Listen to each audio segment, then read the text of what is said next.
संतान के रूप में कौन आता है? पूर्व जन्म के कर्मों से ही हमें इस जन्म में माता पिता, भाई बहन, पति पत्नी, प्रेमिका, मित्र शत्रु, सगे संबंधी इत्यादि संसार के जितने भी रिश्ते नाते हैं सब मिलते हैं, क्योंकि इन सबको हमें या तो कुछ देना होता है या इनसे कुछ लेना होता है। वैसे ही संतान के रूप में हमारा कोई पूर्व जन्म का संबंधी ही आकर जन्म लेता है, जिसे शास्त्रों में 4 प्रकार का बताया गया है। 1. अरणानुबंध पुत्र। पूर्व जन्म का कोई ऐसा जीव जिससे आपने ऋण लिया हो या उसका किसी भी प्रकार से धन नष्ट किया हो, वह आपके घर में संतान बनकर जन्म लेगा। वह अपना धन बीमारी में या व्यर्थ के कार्यों में तब तक नष्ट करेगा जब तक उसका पूरा हिसाब न हो जाए। 2. शत्रुपुत्र।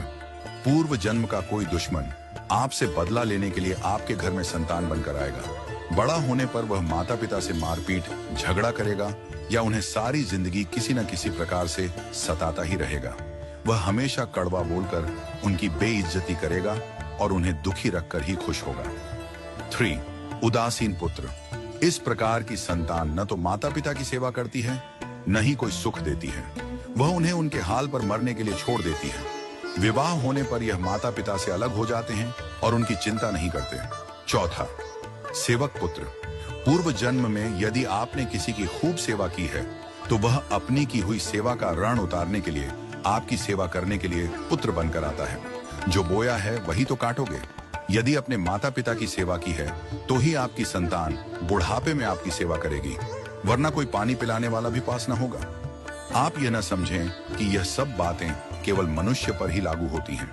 इन 4 प्रकार में कोई भी जीव आ सकता है। यदि आपने किसी गाय की निस्वार्थ भाव से सेवा की है तो वह भी पुत्र या पुत्री बनकर आ सकती है। यदि आपने गाय को स्वार्थवश पालकर उसके दूध देना बंद करने के पश्चात उसे घर से निकाल दिया हो तो वह ऋणानुबंध पुत्र या पुत्री बनकर जन्म लेगी। यदि आपने किसी निर्दोष जीव को सताया है तो वह आपके जीवन में शत्रु बनकर आएगा। इसलिए जीवन में कभी किसी का बुरा न करें, क्योंकि प्रकृति का नियम है कि आप जो भी करोगे उसे वह आपको इस जन्म में या अगले जन्म में 100 गुना वापस करके देगी। यदि आपने किसी को 1 रुपया दिया है तो समझो आपके खाते में 100 रुपया जमा हो गए हैं। यदि आपने किसी का 1 रुपया छीना है तो समझो आपकी जमा राशि से 100 रुपये निकल गए। जरा सोचिए, आप कौन सा धन साथ लेकर आए थे और कितना साथ लेकर जाओगे?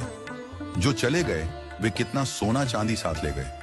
मरने पर जो सोना चांदी धन दौलत बैंक में पड़ा रह गया, समझो वह व्यर्थ ही कमाया। औलाद अगर अच्छी और लायक है तो उसके लिए कुछ भी छोड़कर जाने की जरूरत नहीं है, वह खुद ही कमा लेगी।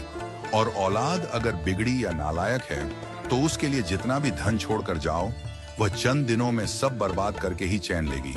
मैं, मेरा, तेरा और सारा धन यहीं का यहीं धरा रह जाएगा, कुछ भी साथ नहीं जाएगा।